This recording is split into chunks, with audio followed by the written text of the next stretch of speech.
Hello.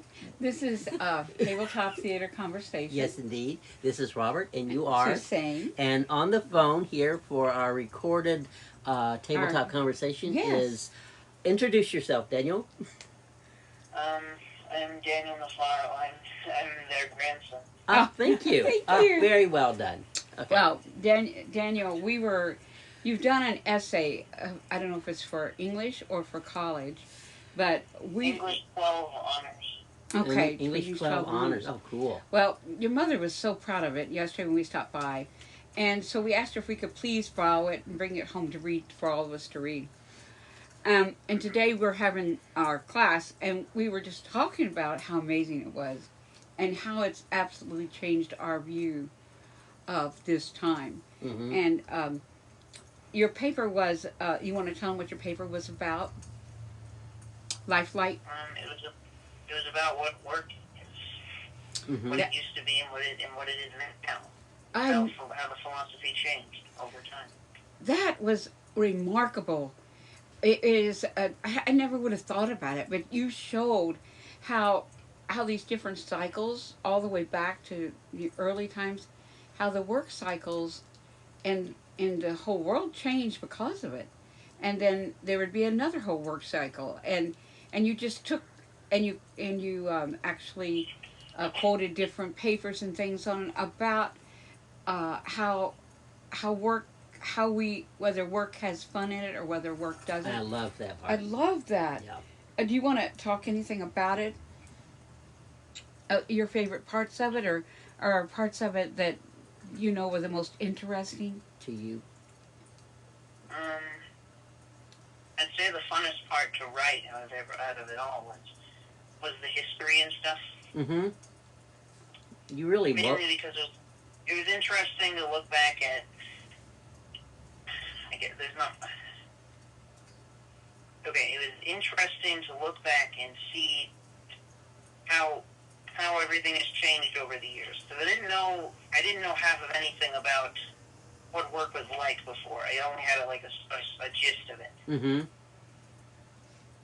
But after looking it up and stuff, then I was able to get a kind of new perspective on it. Yes, because you're as you get older, you're going to be in that world some, gradually, not overnight, but in that work world.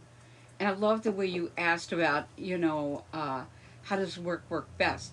That used to be that whole thing about that there was a whole mix of work and play. I love that because I'm looking at your paper right now, and that's right what you just said. Work was once synonymous with play. I love that.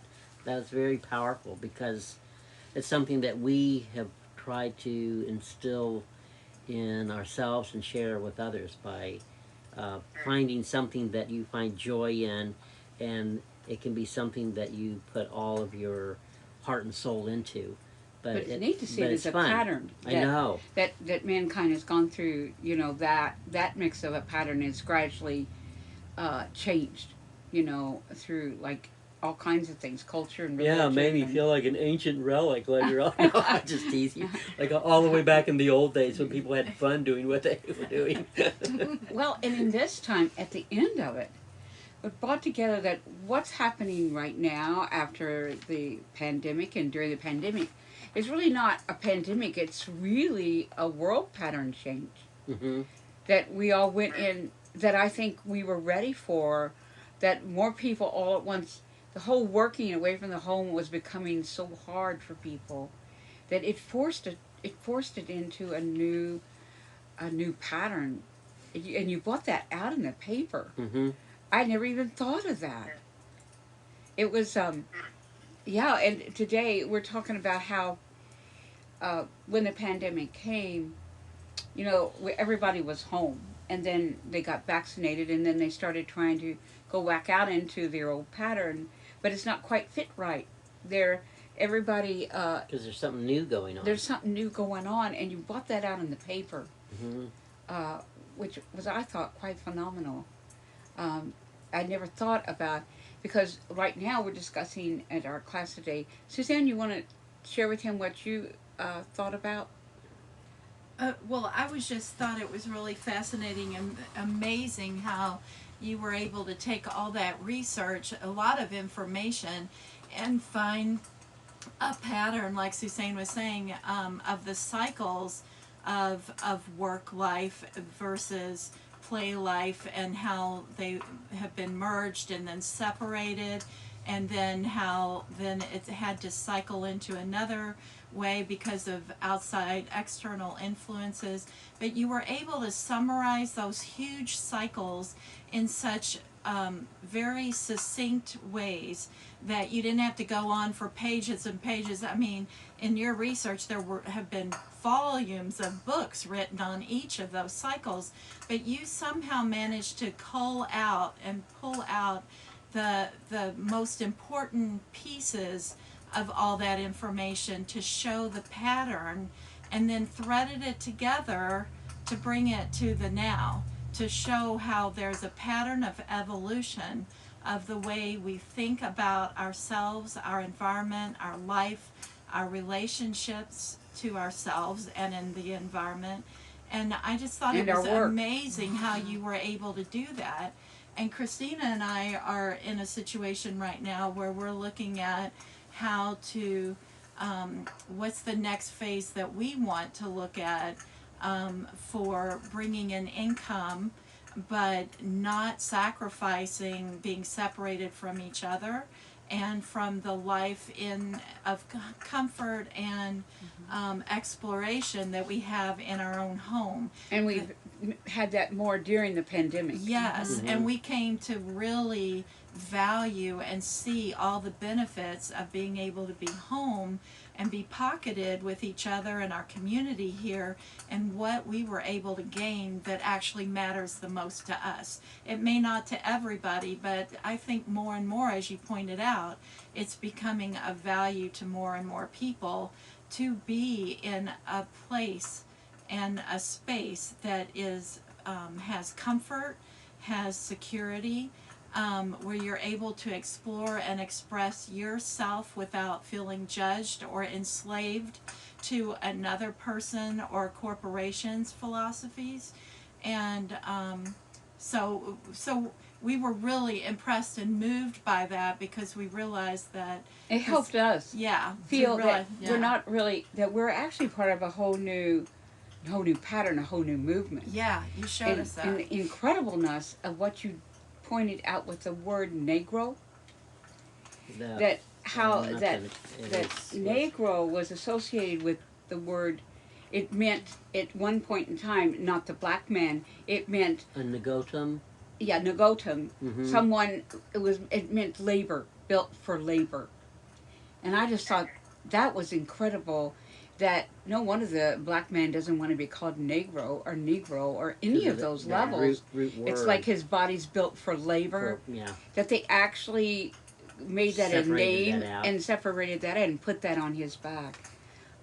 So what we were amazed by, Daniel, is how timely this paper was, that the topic that you selected, and how fitting it is, because the other thing is, with the pandemic causing the business world, work world, to have to shift.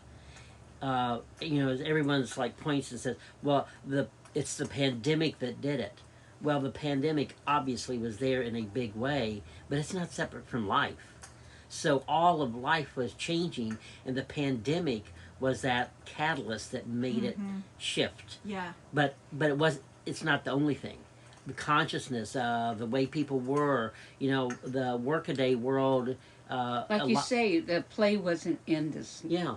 A lot of people in Europe see Americans as like total frantic workaholics. When I saw something online the other day, it was like two little postings. One was like what someone in Europe would say, I'm going on a break, I'll see you in 3 months, okay? And over here, I'm going in to have surgery. You can call me on the phone later this afternoon. It's that kind of headspace that they're in because of the way they think. So this paper that you wrote really shows all these kind of shifts through history. That's really But it's cool. in only a few pages. How you condensed Yeah, it. how No. you did that was. It was amazing. And the things that you could have gone on and on about, but you didn't. And you just kept on rolling it along. And it was just fabulous. I just wanted to ask Daniel something real quick. Yeah. Yeah, Christina wants to ask you Daniel- something. Daniel, do you remember the part? Can that- you hear everybody? Yeah. Yeah. Okay, Okay, good. good. Do you remember the part that you wrote about the Great Resignation? Yes. So did you know Yeah, that? I did. Did you know that all of us were part of that? And we didn't even know it. Oh. Oh. You all even resigned from a bit of school. We all resigned from. Oh, yeah, I did understand. Yeah. Yeah. And we call it closing the door open. But we closed That was the, our last show, remember? Closing the door open that y'all helped us with? Mhm. Mm-hmm. That was about That's the Great, the Great Resignation. Resignation. and we didn't even know it.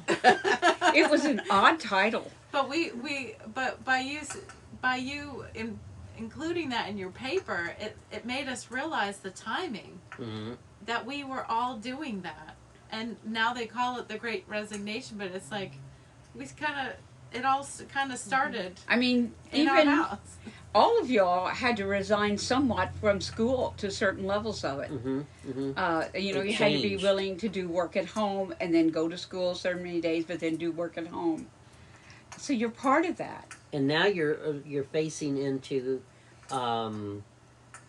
after you graduate here shortly, a couple more months, and then in the fall you'll be going to college. So you'll be facing into a different kind of quote unquote work.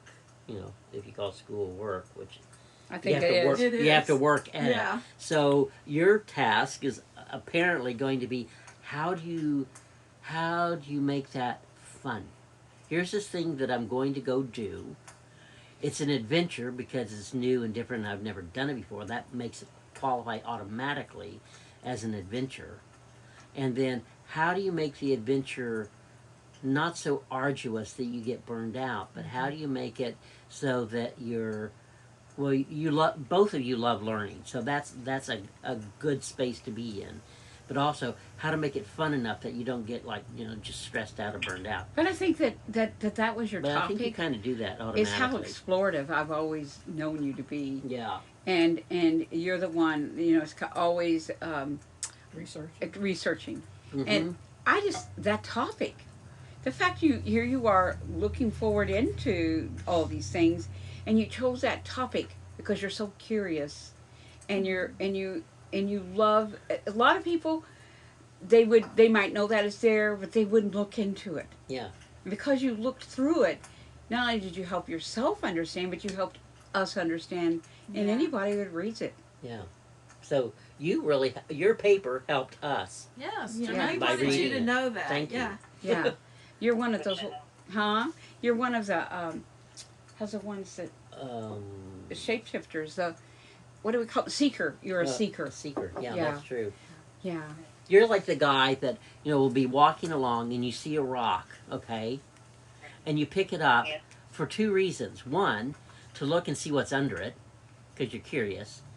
But you go deeper. You look on the bottom side of the rock to see what that side of the rock looks like, not just the top side. Most people just walk along and they just see the surface of things, like in this instance, the top of the rock, and they just go on. But you're a seeker, so you pick things up, you turn them over, you look at what it is itself, but you also look at what's next to it or underneath it. What's underneath it? And that fascinates me about you. I think that is a really cool Well thing said. of the way you are. Oh yeah, Daniel, we feel that so. Well, how do you feel about writing something that has moved so much for other people? When I was writing it, I didn't think it would really move anybody because, I would just give it to my English teacher and that would be it. I would get a grade and woohoo, yay. So I didn't think it would do anything else. Mm, But then I found out you liked it and I was like, okay, that's cool, I guess. yeah. Yeah. Yeah, And you. then now I know you guys like it and that's nice to know. Oh, Thank you. Thank you. It That is. is so cool. It's made a difference to us. It really has. So that's what writing does for people. You know, if you can find people that You can change their lives with it. you really can. You can make it. You just. It's like you throw open a window that they weren't looking out before. Yeah. Some people just write something because it's obligatory, but you wrote a real explorative adventure that not only you went on, but anybody that reads it goes on it. Mm-hmm. And that is the magic in writing. That's why people, become love writing, become writers. Is they can't wait to explore the next thing. I am so grateful you love writing. Mm-hmm. And you're really good at it.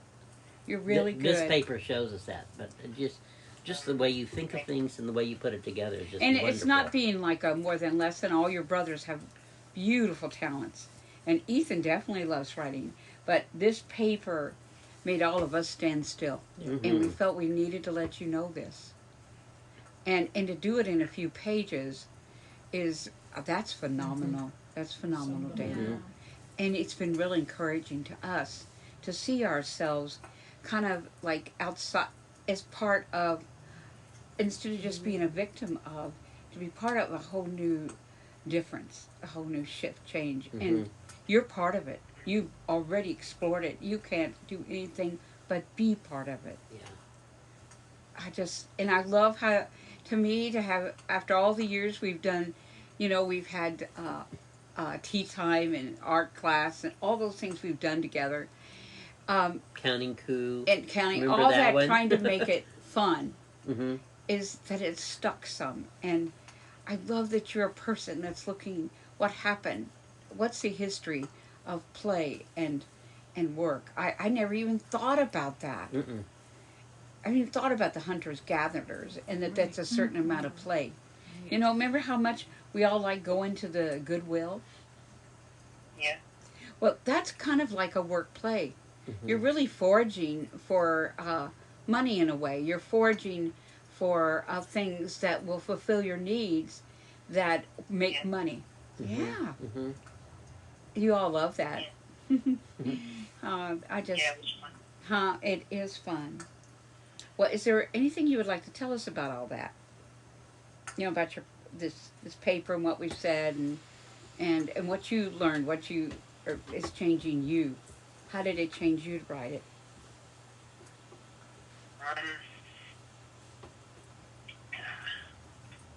That's kind of a hard question It is. to answer quickly. Mm-hmm. Very cool. It is. Because it is a big question. It seems little, but it's pretty darn big. Yeah.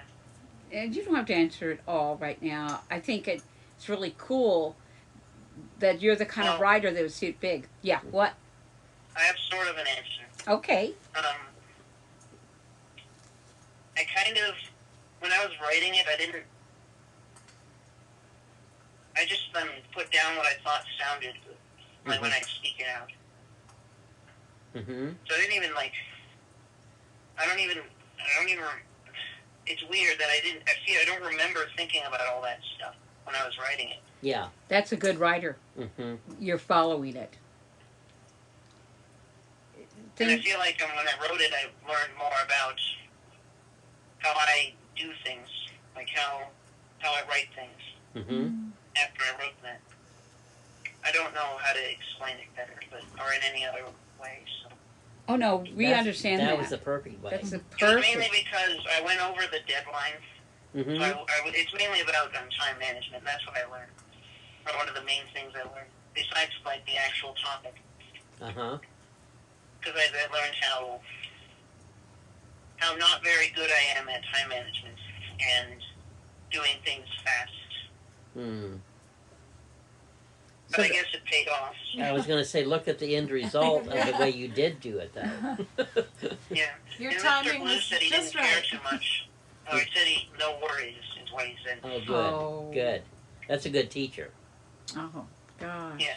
Yeah. That And is. the feedback he gave me about it, the only thing he said was that he liked it because he said I had a unique voice Mm-hmm. compared to Oh. the rest Yes. of the class.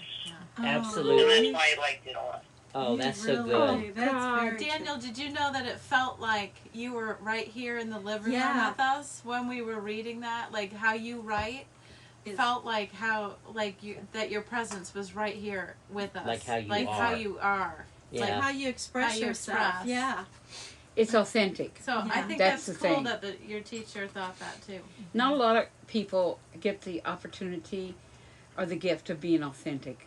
And a lot of them have to work many, many years. But that was an authentic voice. Yeah. And sometimes the authentic voice, and you know your non has talked about it before, is it doesn't come out right away.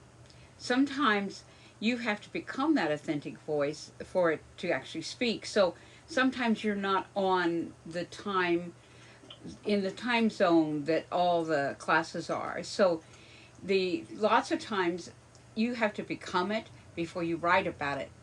And that's what makes it a unique voice. But sometimes, in other words, you got a month to do something. It may take you 3/4 of that month to become it.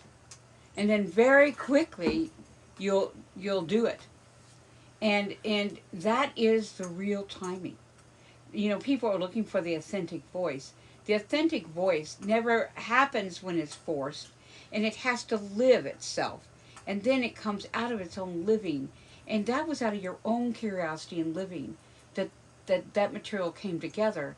And maybe Mr. Blue has a sense of that. Mm-hmm. That you have an authentic voice, and maybe somewhere he knows that the authentic voice has to have time to become it.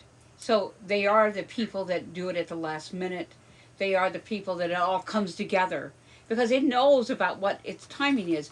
But it's also, if it really fully becomes it, it can become that. You can write it quickly and it's authentic. Mm-hmm. And that is why I hate the word procrastination, because that word is a lie. And procrastination, a person that waits till they become it, they label that on them, and then all at once they are it and they do this fabulous job. That is the thrillness of authentic. Mm-hmm. So I know that's a label that we hear everywhere. I refuse it myself, and it's been hard to do. It's a very big, powerful 2x4 that hits everybody in the head, and that's slavery in the sense that I want to put this on your back, and I want you to carry it and do it now. But sovereignty is, this, well, I'll see if I can become it, and if I become it, then it will be. Mm-hmm. And that is what's happening in the Ukraine. The Ukraine, these people have claimed sovereignty, and Russia is telling them that they have procrastinated, and that their procrastination, that they aren't a sovereign, authentic nation, but they are. And so it's like there's a battle right now between sovereignty and procrastination. Hmm. You do not, a person that's sovereign does not procrastinate. Mm-hmm. They know how to build it, and they know how to wait for it, and they know how to allow it to move organically. And you do that, Daniel, and you are so stubborn about it that I am just absolutely thrilled. You will not do it another way. Even if the threat of looking like you're late, or you procrastinated, or you're lazy, stay with it. Because I just realized something so That. important that's incredible. look what your about paper this. has done to us, I Daniel. know. We love it. This is all about why our world is shifting to this new form of work, because more and more people want to have an authentic voice in this world and give it the time that it needs. So when you work at home, a lot of the jobs working at home, you set your own pace. Not all of them, but more and more of these jobs, when you work from home, you do it in your own timing. You do it in your own pace, not at somebody else's holding something, some productivity or demands over your head that while you're sitting in an office. And and the world is shifting now. There's still some of that obviously with work at home jobs, but more and more people want to be in an environment where they can take the time that they need to be authentic, and I just love that. And maybe even make some room for play. Yeah. Mhm. And the thing is, if this happens, the workspace itself will Yeah. change. Yes. So what'll happen, and it's already happening, people are being allowed to go to work in more comfortable clothes than they have been before. Mm-hmm. Mhm. They are allowed to actually, there's a lot of things that they've had to soften up so that they could actually get people to come to them and work instead of being at home. So by being at home, people also are changing, so it's like everything's nesting in to change everything else. So this is also going to change the actual workspace, and it's already happening. Yeah. Offices are closing all over the place, and that's really actually helpful for the environment. So people aren't having to drive to a workplace, Mhm. use fuel to do that, use all the added expenses, To keep and up you a know, building. and all of that. And they don't so, have to have their fake wardrobe, you know, Mhm. Yeah. for work only. It's Excuse me. it's a wonderful question to look into, Daniel. You've done a beautiful You job, sure have. Thank you so much. and you've really set us in to being part of that front edge. So you know you are a part of it. What do you think? Well, thank you. You're welcome. Welcome, hon. The beauty that you did of combining in your paper that the concept of the play and work and how it balances is something a lot of people wouldn't have done. They might have done a paper on work, but it would have been just the work part. But you Yeah. brought in the question of what is this throughout history? How did work work before it got to become so much work? Yeah. And- When it became labor and slavery. Yeah. I Yeah. liked how you talked about the future of work and that it will include machinery Mhm. and maybe even robots and technology, and how you talked about that piece of that. I thought that was it was very thought provoking. It gets you thinking You're Mhm. curious. about the possibilities, and that maybe technology gives humans more opportunity for play. Mm-hmm. Mhm. You know, let Mhm. them do the labor part, and maybe humans can actually just be and exist and Oh, enjoy. You've heard of Buckminster Fuller before, haven't you? The one that did. What? Say it again. Have you heard of Buckminster Fuller? He was the guy that invented the geodesic dome, or. No, I have not. Well, anyway, he was this fantastic inventor, created all those dome structures, and he said that at some point it should get to where there'd only really worldwide would only need maybe possibly 10,000 people working on innovative things, and everyone else wouldn't have to work that way because it's really not necessary. It's just filling up time. You can make things like the machinery that can do a lot of the laborious things to free people up to then be creative, and like you said in your paper, where they can start expressing Oh, that was What- so Yeah. beautiful. who and what they are. And did you know that? Remember we used to have salons here at the house when you were younger. You remember Yeah. that? When you were a wee lad. Yes. We used to I have think I remember. we used to have a big table. We used to call the turtle table, that was in the dining room, and people during the salon would all sit around it. And one of those people that sat around it, that came to the salon over all the 10, 15 years that we did it, was a woman called Ann Hops. Ann Hops. But Ann Hops, her father was very much an innovator and an explorer, and he was good friends with Buckminster. Mm-hmm. Oh my God. Yeah. Yeah. And she sat here in this house every month when we had the salon, and she loved to be here. And she always said that when she died, she was going to come back here, and our that we family. were the family. And so you were part of that family. I just think Yeah. that is funny. That even what we're quoting has been part of our life too, and yours.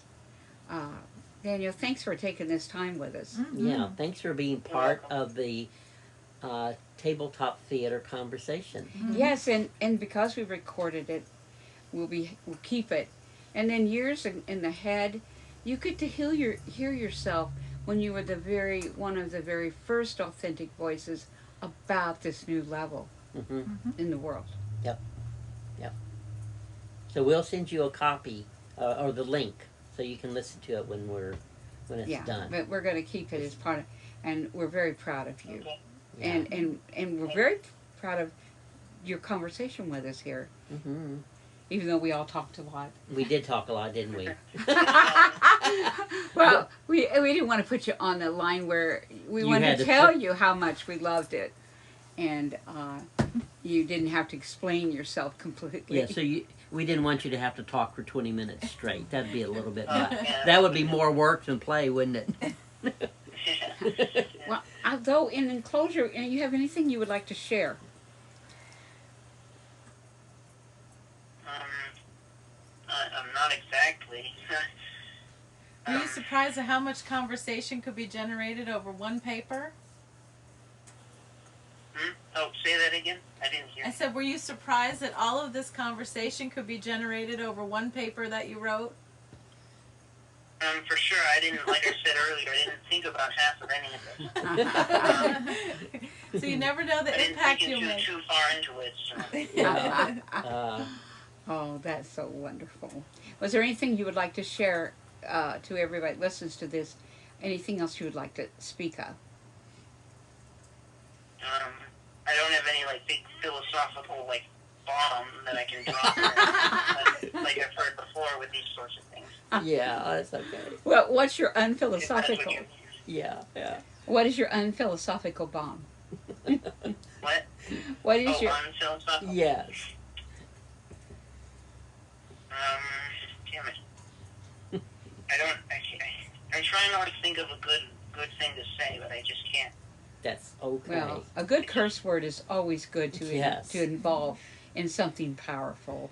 You know, you as listening to your voice today and the ingenuity that you have and your authenticness and how you kind of stubborn about it, and it's so lovely. It reminds me of Spider-Man, the young man that's Tom Holland that's playing Spider-Man, and he has this freshness, and you have that in your voice. Mm-hmm. That is so true. I'm glad you said that. Sounds like, and it's that same kind of. He was, he played Billy Elliot. I don't know who that is. Okay, Billy Elliot was, well, Tom Holland, who plays Spider-Man, took ballet. And he's a dancer, and he took ballet, and he's the one that's in the new great big Spider-Man, and has been in the different Spider-Man movies. But he has a freshness that we haven't seen in the others. And he, but he is from Britain, and he grew up with a family of, was it 4 brothers? Mm-hmm. I think he's one of 4. Yeah, one of 4. Mm-hmm. And when he was young, he took ballet, and he got to play the character of Billy Elliot, which is a movie was done on him. That he was became a famous, ballerina or ballet, male ballet. Mm-hmm. And there was a whole movie done about his wife, and his passage from being one of the earlier males that were willing to learn this kind of beautiful dance. And so he got to play that in the theater, I think it was theater. on stage. Yeah. And then he played other things, and then he applied for Spider-Man, and he's had to be a gymnast and everything.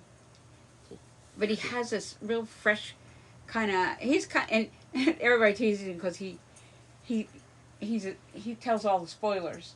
Mm-hmm. But he is just kind of stubbornly and beautifully himself. Mm-hmm. And that reminds me of you. Yep. Well, on that beautiful note, Yes.